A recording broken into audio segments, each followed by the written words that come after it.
Kalau itu yang Anda cari ketika Anda kemudian nanti menikah dan kemudian pasangan Anda tidak bisa lagi memenuhi harapan Anda, katakanlah bisnisnya hancur, Anda tidak lagi cinta gitu. Itu kan bahayanya di situ ketika kita memberikan satu pengharapan. Nah, artinya kalau tidak punya strategi tadi, kita kembali dulu ya, maksud saya, jadilah diri kita ini sebagai pribadi yang utuh gitu loh. Pribadi yang mengerti apa yang menjadi keinginan kita, kemudian kita mencari pribadi yang kriteria yang bisa kita berikan pada orang lain yang akan menjadi pasangan kita. Tapi selama kita mencari sesuatu bahwa kita merasa bahwa diri kita ini tidak genep, bahwa diri kita ini menjadi pribadi yang tidak utuh, yang hanya sebagian, dan kita mencari sisa diri kita itu sebagian itu pada orang lain, maka itu nggak akan jalan, itu nggak akan jadi gitu. Anda selalu menuntut pasangan Anda untuk melakukan hal itu. Saya masuk kepada subbab yang kedua, ya, terkait hidup berpasangan adalah pilihan, ya. Itu adalah pilihan. Ya mungkin ini bukunya agak sedikit western ya, barat minded gitu ya. Ya sederhananya gini lah. Ada kok peribahasa yang mengatakan it takes two to tango, ya. Kita membutuhkan dua orang untuk dan saya tango seperti itu. Artinya ya untuk membina hubungan itu butuh dua orang. Ya, kita butuh dua orang. Kita butuh dua orang. Nah, sekarang tanyakanlah kepada diri Anda, ya, siapapun yang misalkan saat ini mendengar atau mengikuti IG Live kita pada malam hari ini, apakah Anda punya kekuatan atau dalam tanda kutip pesona yang Anda yakini ini bisa memikat orang lain untuk jatuh cinta pada Anda? Anda harus punya keyakinan itu. Artinya kalau Anda tidak punya keyakinan itu, ya kembali lagi kepada sebab yang pertama tadi, Anda belum bisa menjadi pribadi yang utuh, pribadi yang mengenal kelemahan, pribadi yang mengenal kekuatan dirinya sendiri. Selama Anda tidak bisa menemukan apa itu yang menjadi kelebihan dan kekurangan itu, ya Anda tidak akan bisa melangkah terlebih dahulu. Oleh karenanya penting untuk menggenapkan diri Anda terlebih dahulu menjadi pribadi yang utuh sebelum it takes two to tango, seperti itu. Nah, kalau sudah Anda bisa berpikir bahwa Anda punya satu, saya yakin saya punya kok kekuatan dalam diri saya, punya kelebihan yang bisa membuat orang lain terpikat dan sebagainya. Oke, mari silahkan lakukan itu untuk bisa menjadi satu perbendaharaan Anda melakukan hubungan yang lebih baik. Nah, berikutnya, cinta itu bukan terjadi begitu saja, tapi cinta itu juga perlu diciptakan. Cinta itu seperti kalau kita kena panah si Cupido, ya oke lah itu kena panah Cupido, kemudian kita merasa kita jatuh cinta. Kemudian yang menjadi pertanyaan berikutnya adalah ketika kita ini melakukan cinta itu kan seperti hanya perlu diciptakan. Seperti hanya apa? Seperti masakan. Kita mau masakan yang seperti apa? Oke, saya saat ini lapar. Saya pengen makan. Ya. Saya pengen makan itu, saya pengen makan nasi goreng. Nasi goreng itu terdiri dari apa sih? Ada nasi, ada mau pakai telur, mau pakai babat, mau pakai pete atau apapun, semuanya bumbunya pun ada. Tapi butuh proses untuk menciptakannya. Cinta juga begitu. Jangan dikira cinta itu tiba-tiba datang kepada diri kita terus kemudian kita jalan begitu saja. Cinta juga perlu diciptakan. Ya, kita harus menciptakan. Nah, cintanya seperti apa yang kita harapkan? Cinta seperti apa yang kita inginkan? Bahas itu bersama dengan pasangan Anda masing-masing. Jadi tidak ada cinta itu yang tiba-tiba begitu saja. Cinta itu perlu dikuatkan dan prosesnya terus-menerus untuk dilakukan. Jangan seperti, saya yakin kalau misalkan Om Pariman juga nggak pernah mungkin melakukannya begitu. Kalau misalkan, saya lapar nih, ini hujan nih, tempat Om Pariman juga hujan kan? Ya hujan dan petir. Kita hujan nih, hujan terus, kita pengen makan. Pergi ya makan, saya lapar, ke restoran. Terus kemudian kita, Pak mau makan apa? Mau makan apa? Kemudian dari restoran kita mengatakan terserah lah, apapun itu akan coba. Namanya saya lapar kok, gitu kan apanya. Tapi begitu keluar ternyata bakso, kita nggak suka. Maksudnya karena kita memang tidak berharap itu bakso. Atau kita dikirimi mie rebus atau gimana lainnya. Saya tapi ini agak kenyang nih, aku pengen ini agak berbobot ya, itu nasi goreng. Nah, artinya ketika kita itu mengharapkan cinta yang seperti apa, kita harus bisa menginginkan dulu bentuk cintanya yang seperti apa, bahan bakunya apa, dan situasi apa gitu. Jadi tidak seperti kita datang ke restoran kemudian mau makan apa terserah datang. Cinta juga begitu ketika kita mau menciptakan seperti itu, ya. Nah, artinya setelah kita memahami bahwa cinta bukan terjadi begitu saja, cinta itu perlu diciptakan, kita harus memahami bahwa yang namanya berpasangan, hidup bercinta itu ya, adalah penyatuan dua kesatuan yang utuh. Ingat, dua kesatuan yang utuh. Bukan menjadi salah satu yang muncul gitu loh. Bukan satu yang muncul. Ya. Berpasangan adalah penyatuan dua kesatuan yang utuh. Pribadi yang utuh. Suami, istri, laki-laki, perempuan, itu menjadi satu kesatuan yang utuh.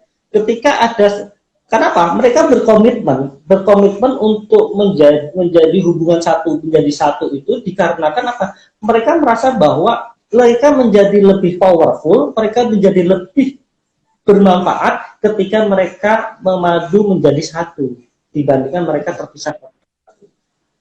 Nah, artinya berpasangan adalah suatu penyatuan dua kesatuan yang utuh tadi, gitu kan. Nah, hal terakhir dari bab yang hidup berpasangan ada belum adalah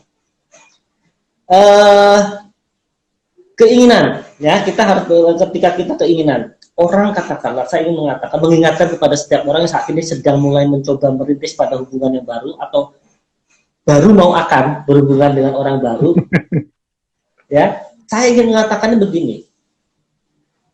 Apa yang Anda rasakan saat ini? Apakah Anda membina hubungan baru itu karena keinginan Anda atau keharusan? Keharusan dalam arti kewajiban, ada sedikit keterpaksaan gitu. Keinginan Anda atau keharusan? Maksudnya keharusan itu gimana? Aduh, usia saya sudah 30. Saya nggak mau lagi disebut dengan perawan tua. Saya nggak mau lagi dianggap sebagai jejaka lapuk, misalkan kayak gitu. Atau perempuan, aduh, saya udah lama nih menyandang status janda misalkan. Jadi saya harus segera menemukan nih. Nah, menemukan pasangan atau mencari pasangan itu bukan keinginan Anda atau keharusan bagi Anda. Ini sesuatu hal yang berbeda. Ya, kalau itu adalah keinginan Anda, keinginan ini menuju pada pilihan yang mengantar pada komitmen. Ya, kalau itu ada keinginan menuju pada pilihan yang mengambil keputusan untuk mengantar pada komitmen. Kesementara kalau keharusan itu menuju pada keputusan yang mengantar pada pengorbanan. Ingat, keharusan itu menuju pada keputusan yang mengantar pada pengorbanan.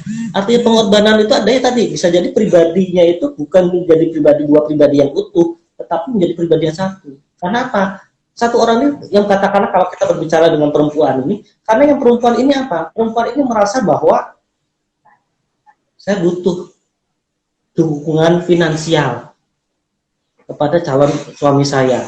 Saya butuh nebeng status biar saya tidak lagi berstatus sebagai janda. Saya butuh pasangan saya untuk apa? Untuk benar-benar sebenarnya. Artinya kalau Anda memulai hubungan itu dengan satu bentuk keharusan, dengan satu motivasi, satu alasan argumen yang dikarenakan aksesoris tadi, bagi saya ya, saya menikah karena memang latar belakangnya karena apa ya? Saya ingin menghilangkan status janda saya, menghilangkan status duda saya. Saya menginginkan untuk membantu finansial saya agar anak-anak saya bisa. Itu oke bisa, tapi sekali lagi, ketika Anda memilih untuk mewujudkan atau berpasangan dengan orang lain karena itu adalah keharusan, maka Anda mengiring kepada keputusan yang sifatnya adalah pengorbanan. Anda akan mengorbankan banyak hal. Tetapi kalau Anda mengatakan bahwa menjalin hubungan itu karena Anda punya satu keinginan, maka itu adalah mengantar Anda pada bentuk komitmen. Seperti itu. Nah, hal terakhir dari subbab yang kedua ini saya akan ceritakan, yaitu terkait dengan Anda harus tahu apa yang Anda inginkan dalam hubungan itu. Anda harus bisa mengenal diri Anda sendiri. Mengenal diri Anda sendiri itu ibarat saya paling simpel kalau gini buat. Misalkan kalau saat ini saya sedang melakukan interview bersama dengan Om Bariman sebagai salah satu kandidat karyawan saya gitu. Saya melakukan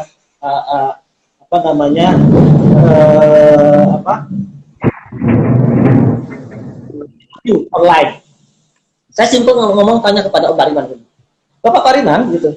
Coba tolong perkenalkan diri Anda dalam waktu 2 menit. Tidak setiap orang bisa memaksimalkan 2 menit loh. Iya, betul, betul. Nama saya Pariman, rumah, alamat, tanggal lahir itu. Yang artinya itu saya baca di CV gitu. Artinya apa? Tidak banyak orang yang paham terkait dengan mengenal dirinya sendiri. Hanya mengenal dirinya sendiri, ada namanya, usianya, tanggal lahirnya, alamatnya gitu. Tetapi ada hal-hal lain yang tidak bisa mereka lakukan untuk menunjukkan kepada orang lain betapa mereka mengenal diri mereka sendiri. Oleh karenanya sebenarnya dalam subbab kedua ini saya ingin mengatakan bahwa ketahuilah apa yang Anda inginkan, yaitu mengenal diri Anda sendiri. Mengenal apa yang Anda inginkan. Oh, saya ingin mendapatkan pasangan yang seperti ini. Saya ingin mendapatkan pasangan yang bertanggung jawab, pekerja kantoran. Oh, saya ingin mendapatkan pasangan yang wira swasta dan sebagainya. Itu akan mengenal diri Anda sendiri. Anda tahu apa yang Anda inginkan. Karena kalau Anda sudah bisa mengetahui diri Anda sendiri, Anda sudah mengetahui apa yang Anda inginkan, saatnya lah Anda untuk menginginkan apa yang Anda inginkan pada pasangan Anda. Kalau Anda sendiri nggak tahu apa yang Anda inginkan untuk diri Anda sendiri, bagaimana mungkin Anda bisa menginginkan sesuatu hal pada pasangan Anda? Oh, saya ingin pasangan saya itu melakukannya ini. Oh, saya ingin pasangan saya itu begini, saya begini. Nggak bisa sebelum Anda bisa mengetahui apa yang Anda inginkan diri Anda sendiri. Oleh karenanya, tipsnya atau caranya gimana? Ya, bikinlah daftar kriteria. Ya, kriteria apa sih yang Anda inginkan dari pasangan Anda, nanti itu visualisasikan, apalagi kalau kita berbicara terkait dengan hipnoterapi ya, saya bicara terkait dengan hipnoterapi. Beberapa klien saya selalu saya arahkan untuk melakukan itu. Artinya ketika mereka menginginkan pasangan yang seperti apa, lakukanlah itu, visualisasikan itu terus-menerus. Lakukan visualisasi terus-menerus, termasuk karakternya, misalkan, oh saya ingin seperti bentuknya seperti Om Pariman, rambutnya seperti ini, kulitnya seperti ini, ada kumis tipis dan lain sebagainya. Visualisasikan secara detail. Dan itu tanamkan pada diri kita sendiri. Lebih baik pada saat apa? Pada saat kondisi hipnosis. Kapan itu kondisi hipnosis? Kondisi hipnosis itu adalah pada saat ketika kita mau tidur. Ya, kondisi alfa itu ketika kita mau tidur, kita masih liar-liar dalam bahasa saya, tapi belum tidur gitu, belum tertidur. Kita ngantuk banget, tapi kita belum tertidur. Itulah saat yang paling ideal untuk mensugesti diri Anda sendiri. Termasuk bahwa mengatakan bahwa, oh saya akan segera menemukan pasangan saya. Oh, saya akan segera menemukan pacar saya. Oh, saya akan segera menemukan calon suami saya. Calon suami saya adalah seorang pekerja kantoran, dia orang penyayang kepada keluarga, dia tipikal family man, dia dan sebagainya dan sebagainya. Katakan itu pada diri Anda sendiri ya, bisa Anda lakukan setiap hari, setiap malam, atau pada saat bangun tidur kondisi hipnosis yang sama. Insya Allah kalau Anda berani mengatakan Anda bisa melakukan itu 30 hari berturut-turut, Anda akan segera mendapatkan jodoh sesuai dengan apa yang Anda inginkan. Nah, kendalanya sebenarnya adalah ketika keyakinan apa yang Anda minta itu Anda tidak yakin dengan diri Anda sendiri. Pak, saya kan nggak yakin Pak, saya kan hanya pengangguran misalkan. Saya kan nggak punya pekerjaan tetap. Saya kan orang biasa Pak, nggak mungkin Pak saya bisa menang. Itu kan sudah merupakan penjaraannya, keyakinan bahwa sadar Anda sudah tertanam dalam diri Anda sendiri. Anda punya keyakinan bahwa sadar yang belum Anda bisa peroleh, kemudian juga ada keraguan batin. Ya, keraguan batin. Keraguan batinnya apa ya kadang-kadang? Pak, saya takut disakiti lagi. Pak, saya takut diselingkuhi lagi gitu loh. Nah, tapi kalau kita punya keyakinan ya, simpel cara kita melakukan keyakinan bahwa sadar itu apa sih? Ya, sugesti apa sih? Saya sederhananya begini, saya sering kalau misalkan pergi ke mall gitu ya bersama keluarga gitu ya, pergi ke mall bersama keluarga mobil, terus ketika masuk mall kita itu ada sugesti, entah mau dipercaya atau tidak, saya punya sugesti itu menepuk dashboardnya, puk gitu ya, saya akan segera mendapatkan parkir yang kosong. Satu keyakinan pada diri saya, pada keluarga saya untuk melakukan itu, dan selalu ketika kita melakukan itu kita mendapatkan tempat parkir gitu loh. Tapi kalau Anda dari rumah berangkat, misalkan Om Pariman ngajak keluarganya naik mobil ke mall, Parimannya udah males ke mall, malam minggu nggak bakal dapat parkir lah, kita susah, nggak usah dapat parkir. sudah ada keraguan, sudah ada ketidakyakinan, keraguan batin bahwa tidak bakal mendapatkan parkir di mall, maka itulah yang akan terjadi, gitu. Ini adalah bawah sadar kita untuk law of attraction ini tadi. Nah, kalau kembali dalam hubungan percintaan tadi, itu bisa saja sangat memungkinkan itu adalah biasanya orang punya trauma masa lalu, gitu loh.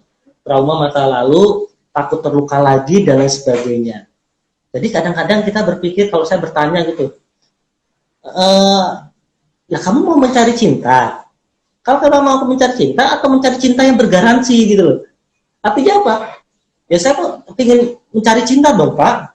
Tapi kenapa kamu harus mengatakan bahwa Pak saya ingin mencari cinta tapi cinta yang tidak menyakiti Pak. Pak saya ingin mencari cinta tetapi saya yakin bahwa suami saya tidak akan selingkuh Pak. Pak saya harus punya pasangan tapi pasangan saya tidak akan menyakiti saya Pak. Kita nggak pernah ada yang bisa menggaransi itu gitu loh. Tapi kalau misalkan Anda benar-benar mencari cinta dan Anda membayangkan bahwa cinta yang akan Anda peroleh adalah cinta yang tulus, ikhlas dan benar-benar menyayangi diri Anda, artinya cintanya bukan cinta dengan garansi. Artinya ketika Anda tidak melakukan itu, garansi dikembaliin gitu. Kan nggak mungkin cinta seperti itu. Ketika hanya kita punya garansi, Anda selingkuh, oh ya sudah benar, Anda tidak memberikan emosi yang baik kepada saya kembalikan. Kembalikan dulu diri Anda. Berarti selesaikan dulu diri Anda. Ya, jadilah pribadi yang utuh. Inner child Anda ajak bicara. Ya, ajak bicara, selesaikan. Ya, untuk apa? Untuk apa? Kalau Anda menjadi pribadi yang utuh, selama Anda belum menjadi pribadi yang utuh, Anda akan selalu penuh keraguan di dalam melangkah ke masa yang akan datang. Untuk mencintai seseorang selalu akan berani. Tapi kalau Anda sudah menjadi pribadi yang utuh, lengkap, tidak perlu membutuhkan orang lain untuk melengkapi diri Anda, insya Allah Anda akan segera menemukan cinta yang Anda harapkan. Oke, ini saya takut kelamaan. Apa namanya, 2 bab dulu nih yang saya sampaikan kepada gitu ya. Yang lebih menarik kita lanjutkan dengan sesi tanya jawab begitu. Iya, Coach. Ini juga tadi ada yang komen nih, apa namanya, cinta ternyata rumit. Saya jadi mikir, ini apakah ini apa namanya perspektif laki-laki gitu ya. Saya jadi penasaran nanti kalau tema yang sama dibahas oleh wanita itu seperti apa gitu. Ini rumit. Saya ingin nanti mungkin ya lagi kita ajak teman kita perempuan psikolog cewek gitu bicara tentang cinta itu. Iya. Nah, buat teman-teman yang baru join tadi, Coach Kiki membahas terkait dengan seni merawat cinta ya. Dimulai dari bagaimana kita ini mencintai diri sendiri. Untuk bisa mencintai diri sendiri, kita harus menerima diri kita sendiri ya. Di dalam menerima itu ada kita mengetahui diri kita tuh seperti apa sih sebenarnya gitu kan, termasuk hal-hal yang ada dalam diri kita, kelemahan, kelebihan, terus kemudian di situ proses penerimaan, sampai kemudian kita juga mencintai diri saya sendiri, ya saya seperti inilah gitu kan. Terus kemudian di dalam proses mencintai, di sana mencintai itu satu pilihan, artinya ya sebuah keputusan dari diri kita sendiri, kita merasa punya apa namanya otoritas untuk mencintai bukan karena keterpaksaan gitu ya. Dan di sana di dalam cinta itu ada proses kesaling ya, saling membangun, saling terhubung, saling bersinergi, sehingga tadi Coach Kiki menyampaikan bahwa ya kita harus sadar nih apa yang kita butuhkan. Di sisi lain orang yang apa namanya pasangan kita juga sadar apa sih yang mereka butuhkan dari kita, sehingga kemudian selama ini terjadi kesaling terhubungan ya, disitulah proses untuk kemudian mencinta itu berlangsung terus. Dan ada satu hal yang menarik terkait yang tadi ya, bahwa cinta itu seperti kita masak gitu ya, kita harus, ya kita yang mengolahnya, gimana rasanya, mau seperti apa ya kita sendiri gitu ya. Dan mau saya tambahi Coach, ketika kemudian masakan itu tidak enak, ya justru itulah alasan bagi kita bareng-bareng untuk kemudian masak lagi kan gitu ya. Kan kadang justru di proses itu tuh orang nyalah-nyalahin gitu, kok nggak enak karena kamu. Itu tidak bisa disalahkan kepada satu sisi saja gitu kan. Ya, artinya apa? Justru ketika kemudian katakan kan ada orang-orang yang bilang kenapa putus hubungan gitu ya? Karena aku udah nggak cinta lagi. Justru ketika dia bilang nggak cinta lagi, itulah alasan untuk dia semakin kuat mencintai. Mestinya kan seperti itu ya. Ya, tapi cintanya itu masih ada gitu kan, cintanya sudah ada, Iya. dia punya energi cinta itu masih ada. Cuma yang terjadi Hmm. itu adalah ketika situasi itu dia tidak mau mencoba untuk mengelola tadi, mencoba resep masakan itu tadi gitu loh kan. Hmm. Satu status gitu ya, ketika rencana kita itu tidak berjalan dengan baik gitu ya, itu jangan ganti tujuannya gitu loh, Hmm. tapi ganti rencananya gitu loh yang kita katakan. Sama dengan ketika kita rasakan kita tidak baik, tidak enak gitu ya, jangan kita ganti tujuan kita, masakannya ganti gitu, tapi oh berarti nasi goreng itu kita ganti resepnya seperti apa sih yang menyenangkan Hmm. untuk masing-masing. Dan itu yang seharusnya di apa namanya dicoba gitu, dilakukan. Bukan tapi begitu Anda tidak cocok, ya saya tadi kalau mengatakan tadi kenapa putus, kenapa saya masih mencoba cinta yang lain, itu tadi dia mungkin mengharapkan cinta yang bersyarat tadi, cinta dengan garansi. Hmm. Cinta karena dia sendiri sudah mengatakan saya tidak mau cinta yang disakiti. Semua orang nggak ada yang mau disakiti lah, betul itu.